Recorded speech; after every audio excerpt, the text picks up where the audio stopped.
Hey everyone, this is your black auntie Kiana Ellison, and this is a Blackity Black recap. Last time on Call Me Blackity Black, I shared a story called Small Town America, where I went out of town with my best friend and her family for a nice little weekend getaway. And in this experience, I was surrounded by a lot of white people, which in my experience usually will lead up to some microaggressions. But in this town in particular, I had a very interesting experience. If you would like to hear the rest of this story in detail, please go check out the last episode called Small Town America. Hey guys, if I can be very honest, it's been very difficult for me to record. One, I got sick, and then I started working, and then I started packing for this trip I'm doing, and I realized that I forgot to record.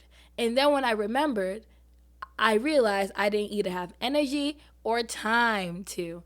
And this is the only day I actually have a voice to speak. If you did not see me for the last couple days, this last week, I literally couldn't speak. I couldn't even sing. Like, it was so terrible. I didn't catch the Rona, but I got something. It was, ooh, Lord. So I'm trying not to cough as I'm recording now. So thank you for your patience and kindness. Into this episode though. So I find it very hard to make a new topic to talk about because for me, as a black person, I already know all this information. So for me, it feels like I'm repeating myself, or sometimes I'm trying to catch myself trying to be politically correct for my own ethnic group, or I catch myself trying to code switch so people like can understand me more. Not gonna lie, I'm code switch right now. But I just realized, like, when it comes to like closed caption, being code switched is easier for the AI to understand than for me to speak in straight up Ebonics. So I'm not talking about code switching today. If you don't know what code switching is, I'll talk about that on a later date.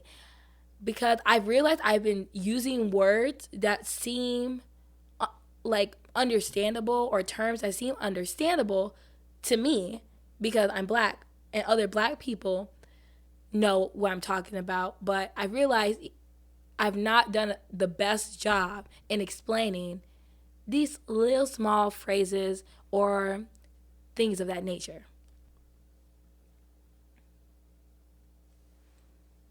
So last episode, I was talking about microaggressions and how I didn't like receive many, or or any anyway.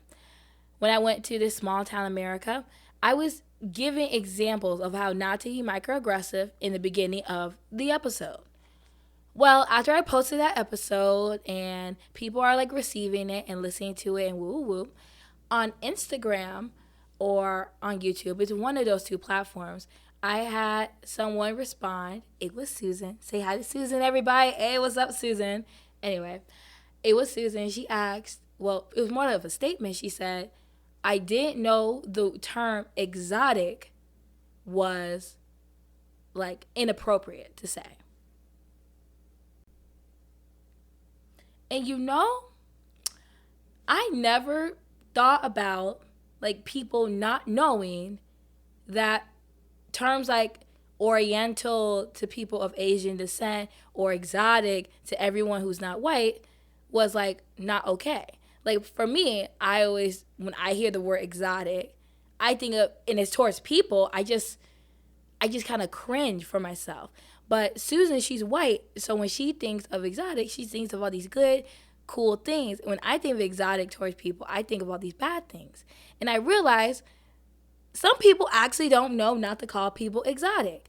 And this is not a hit at Susan, but it really got my mind thinking, because as a black person, I've only been black. So I don't know the experience of white people, other brown people, and people of all different ethnicities, except for the black sphere, because I'm black and I only know the black experience.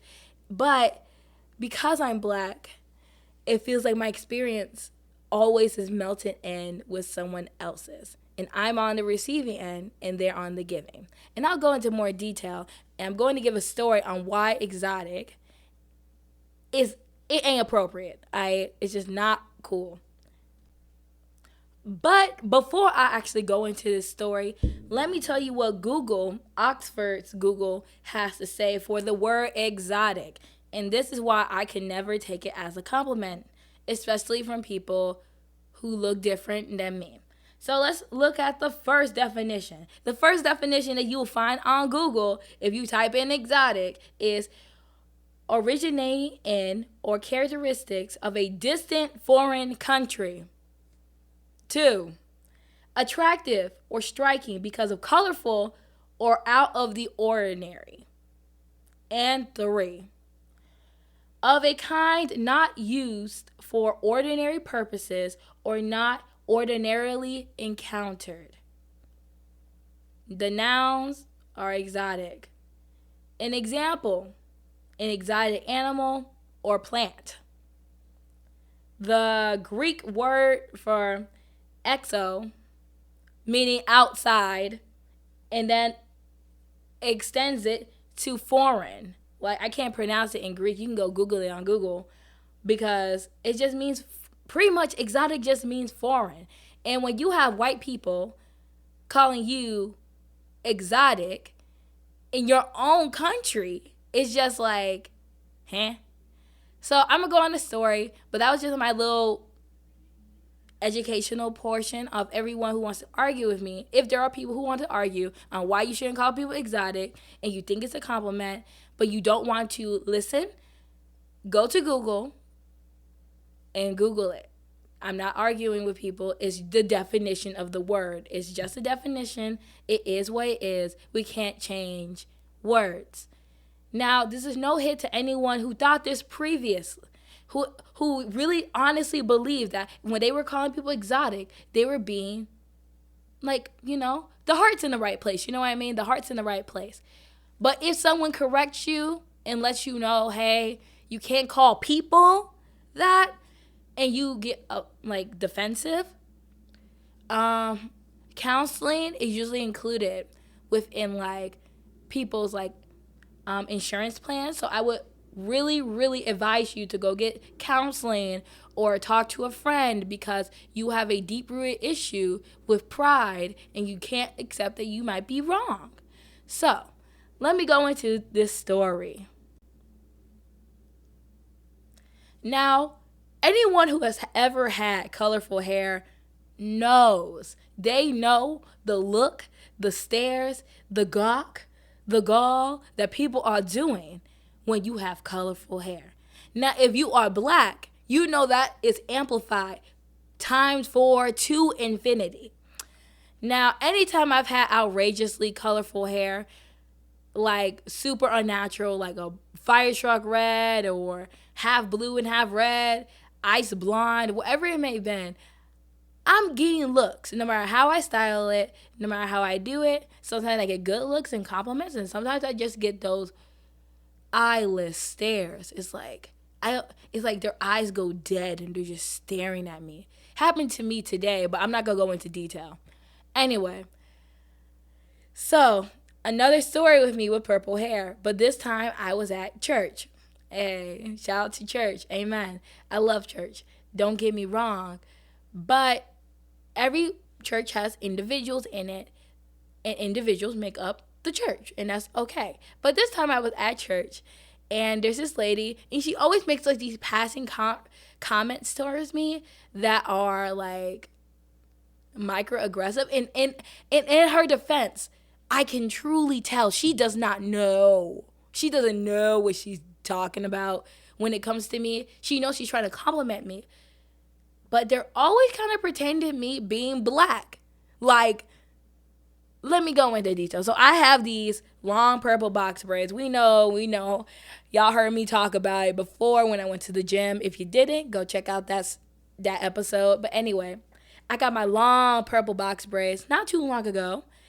And I am looking cute, right? And here comes Mrs. Ma'am, and she comes over to me, and she's like, ooh, you're looking so good, hyping me up, right? And I was already wincing. She hasn't even said the comment I know she wants to say. So she's complimenting me, and then she's like, "Ooh, you always look so different, like so exotic looking." And I'm telling you, it felt like time stopped. And I always tell people about this person in particular, and I always tell people about these experiences. And I try to tell my friends who like aren't black, and sometimes they've never seen a situation like this. So I have my friend, we'll call her, and I'm just gonna use her real name. It was Sam. Hey Sam, what's up? I'm gonna just start trying to use people's real names unless it's like a really, really bad story or like they're like the offender. I hope everyone's okay with that because I already shouted out Susan. So if it's good, your name is probably gonna be used. And if it's bad, I'm going to make an alias. Yeah, I just made that up right now and I think that's gonna work.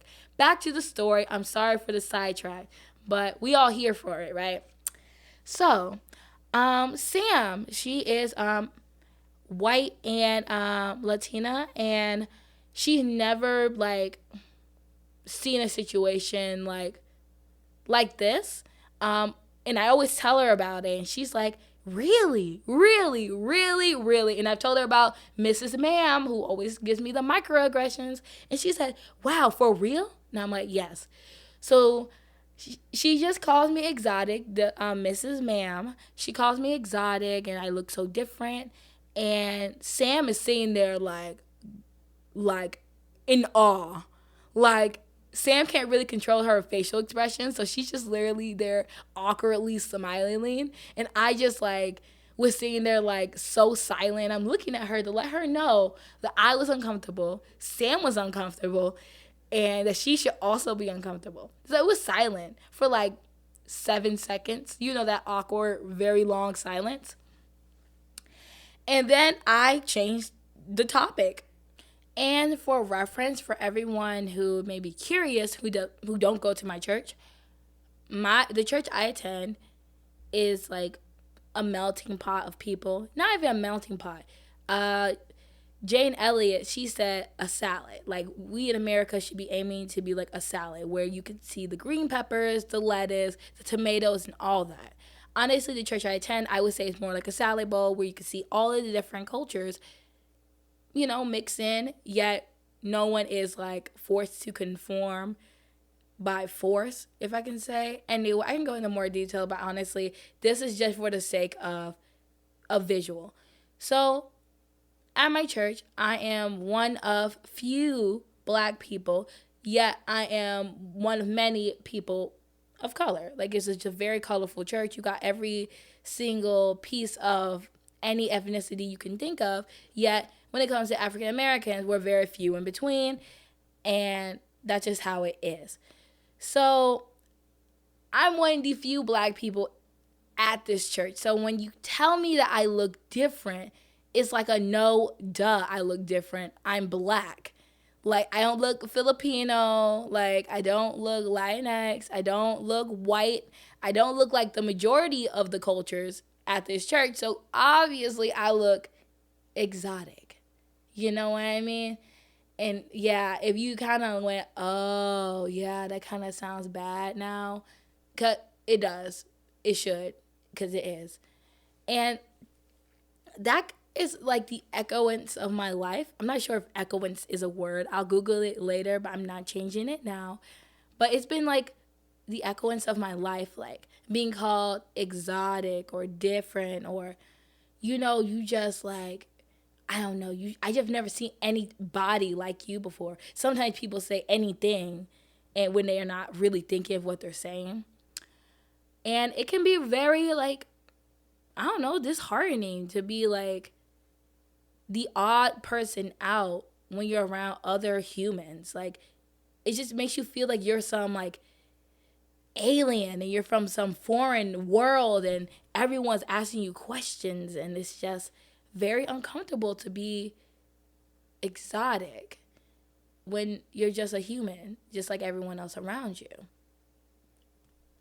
I just want people in general to know, when pertaining to black people, we are not exotic in America because we are Americans. And yes, that includes everyone else who's an American. But I'm just talking about black people right now just because of the history we have in this country. We were brought here by force. We did not want to be here. I want that to be clear. We are Americans because y'all wanted us to be Americans. We did not want America. America wanted us so badly that they stripped us from our own land and brought us to this as a homeland and then told us to go get your own land. Hey, look, riddle me this. How are we the exotic ones?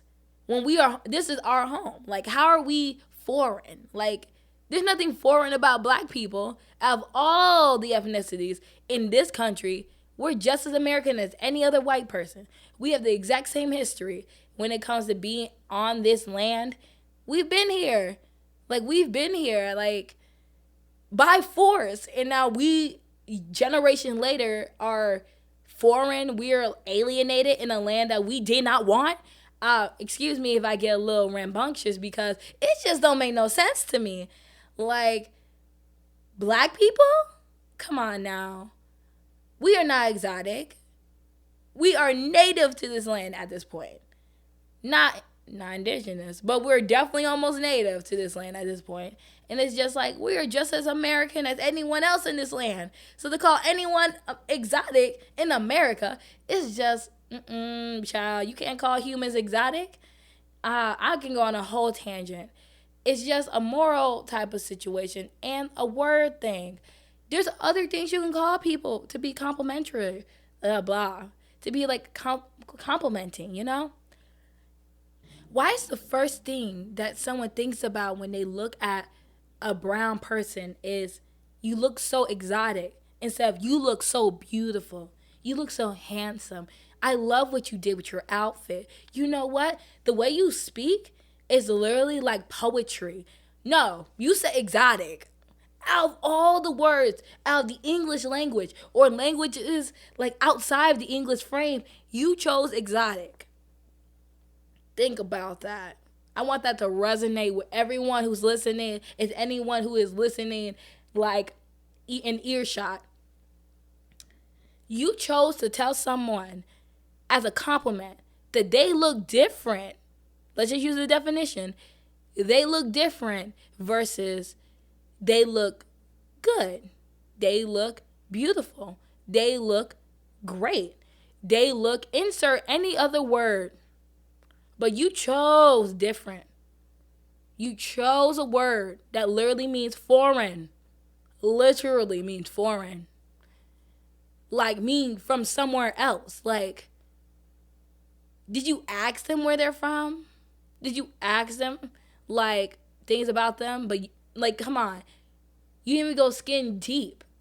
You looked at the surface and you looked at them and say, you know what? You don't look like me or anyone I'm familiar with, so you're exotic. Hopefully you take that as a compliment because you really are something unusual, something different. Come on, y'all. I don't want to spell it out, but that's what you call a microaggression. And I want to sit here and get on my little soapbox and preach to the choir and preach to the congregation. But someone needs to say it. You can't call people exotic. I don't care what you look like. And I don't care what the people that you are telling these things to look like.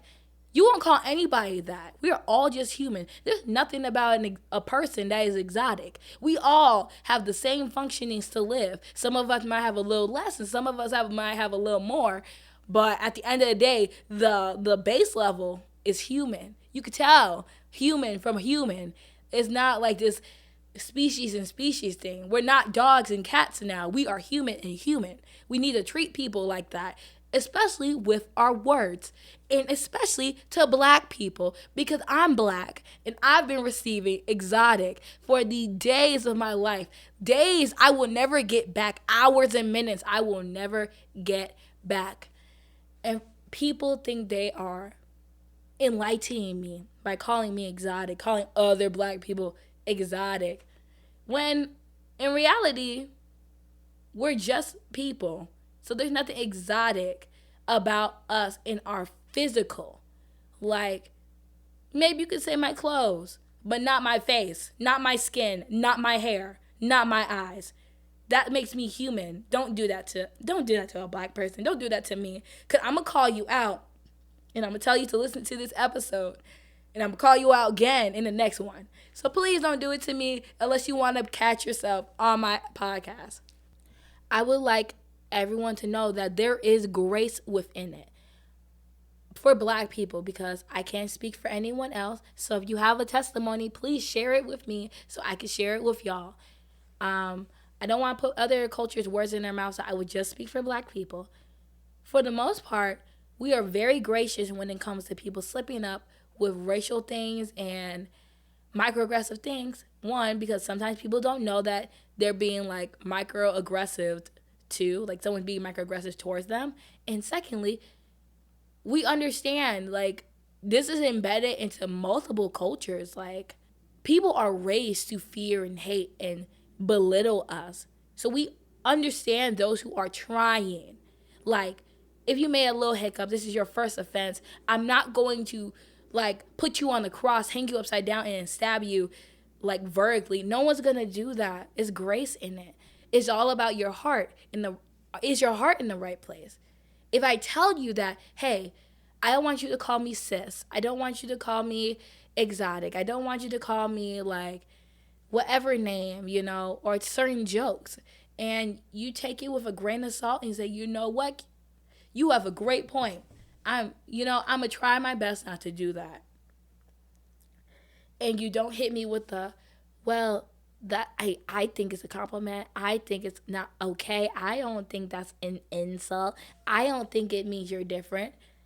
Then you can just take 2 steps to the left and then walk out the door, turn around and walk into the void, because I don't need that. Black people don't need that. We already have enough coming down on us when it comes to real life. So I don't need your fictitious compliments and your fictitious petty little things to be adding to that, So please be weary that there is grace, and that's gonna lead people to tell you more things, okay? So please be prepared to be honest, but also be prepared to be rebuked. You know what I mean? Okay. I really hope everything I was just preaching about makes sense, because if it doesn't, that's all good. There's time to marinate and there's time to like correct. I personally don't want anyone to look at black culture and say, I need to change everything I do that is like mal and mean overnight, because it wasn't really created overnight, nor was it taught overnight, nor was it like bred into people overnight. This is generational. So take it literally minute by minute, day by day, moment by moment, friend by friend, and you're learning. No one made you learn English overnight. You learned it. It took a while. Even if you don't remember it, it took a while. So take it the same way with learning how not to be microaggressive towards black people, towards all people, but especially towards black people, because I know that experience. I know what we're going through. I know our history. I know our current. So coming from a black person, please, could you help us out? And they don't have to be monetary. Like, we're still going to get those reparations eventually. But for now, can they be the reparations of human, like, kindness, of just being a decent person towards us just because we're human too? Like, yeah. And back on, if it doesn't make sense. If it doesn't make sense, you can always, please ask me questions. I love questions. I love answering questions. I love seeing that people really care about what I'm talking about and topics I'm talking about. If I'm getting something like a little wrong, or you may feel a little differently, talk. I want to have a discussion. I don't want my voice to be the only voice speaking, the only voice being heard, the only story being told. I'm only one black person out of the million to billion black people. So black people, come on. I need some more stories. I want to share with the world what you have been through. I want people to know our culture, the way I know my culture, the way you know your culture, and the way you're trying to learn your culture if you're in that position too. And for people of different ethnicities, I want you to learn in a way that it's so authentic that I can't even begin to imagine what it would be like for you to learn, like a toddler is learning how to be Black. You know what I mean? And I want you to feel comfortable enough to ask me a question on like different word choices I use or different topics I talk about or whatever the case may be, because I already know all this. Like, this is my life. There's nothing's going to change for me overnight. But I want something to change in everyone who gets to listen. So if something doesn't make sense, hit me up. Talk to a random Black person. Actually, don't talk to a random Black person. Just talk to somebody you know. Or just ask me, because I don't want you to get in a bad situation because you asked the wrong person. Anyway, I hope that makes any type of sense. My throat is like so irritated right now, and I'm trying to persevere. And I have so much more I want to say, but honestly, my biology right now is literally trying to kick me where they shouldn't be kicking me.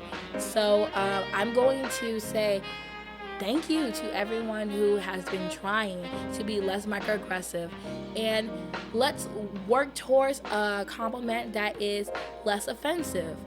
Like, hey, you're good looking. Hey, I really like your hair. Hey, you have a nice face. Versus, you look different. So, I hope that makes sense for everybody. And if it doesn't, remember, you know where my DMs are. And you know where my messages are. So please hit me up. And if you have neither one of those, you can hit me up on email. If none of this is making sense because you have not listened to the rest of this series called Microaggressions, please go hit us up on YouTube and go check it out now, because all those little bead things are right there for you. I want to say thank you all for listening, and I hope everyone has a great day. This was your Black auntie, Kiana Ellison, and stay Black, y'all.